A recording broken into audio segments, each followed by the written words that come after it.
బాబాయ్ గారు నమస్కారం అండి. ఇప్పుడు మనం కేసీ కెనాల్ వద్దన ఉన్నాము. మరి ఇక్కడే ఉన్న వినాయకుడి గుడి నుంచి ఇలా ఎదురుగా వెళ్ళాలి. మార్గంలో వినాయకుడు తమ్ముడైన మణికంఠ స్వామి కూడా ఎదురవుతాడు. ఇప్పుడు మనం ఉన్నదంతా ఏ క్యాంప్ ఏరియా బాబాయ్. ఎన్నో హాస్పిటల్స్, కాలేజీలు, స్కూల్స్ కి కేర్ ఆఫ్ అడ్రస్ అండి ఇది. అశ్విని హాస్పిటల్ పక్క వీధిలో 100 మీటర్లలోనే ఎంఎస్ఎస్ బాలాజీ వారి సరికొత్త అపార్ట్మెంట్ పారడైజ్, స్వర్గధామము 3 BHK లగ్జరీ అపార్ట్మెంట్లండి. ప్రతి ఇటుకలోనూ మధ్య తరగతి వారిని ఉద్దేశించి చక్కని ప్రణాళికలతో అందరికీ అనుగుణంగా ఉండేలా ఫ్లాట్ సైజులు ఓ కన్నేద్దాం రండి. ఇదంతా స్పేషియస్ పార్కింగ్ ఏరియా. ప్రతి ఫ్లాట్ కి సెపరేట్ గా ఉంటుంది. లిఫ్ట్ కూడా ఉందండి.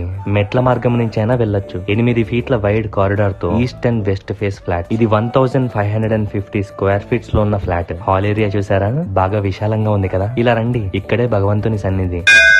ఇటు పక్కనే వంటగది. ఇంటీరియర్ అయ్యాక అద్భుతంగా ఉంటుందిలేండి. With attached utility area, ventilation, గాలి వద్దనుకున్న అన్ని దిక్కుల నుంచి చొచ్చుకొని వస్తాయండి. ఇంకా క్వాలిటీలో ఎంఎస్ఎస్ బాలాజీ వారి గురించి చెప్పక్కర్లేదు బాబాయ్. తిరుపతి లడ్డూలో ఎంత నాణ్యత ఉంటుందో అంతకంటే ఎక్కువ నాణ్యత ఇక్కడ మీరు చూడొచ్చు. ఇకపోతే ఈ క్వాలిటీలో ఇంత తక్కువ ధరలు నేను ఎప్పుడు వినలేదు బాబాయ్. ప్రతి మధ్య తరగతి వాడి కళ సొంతిల్లు మరి ఇప్పుడు మీ కళ్ళ ముందే ఉందండి. అతి చేరువలోనే స్కూళ్లు, కాలేజీలు, హాస్పిటల్, గవర్నమెంట్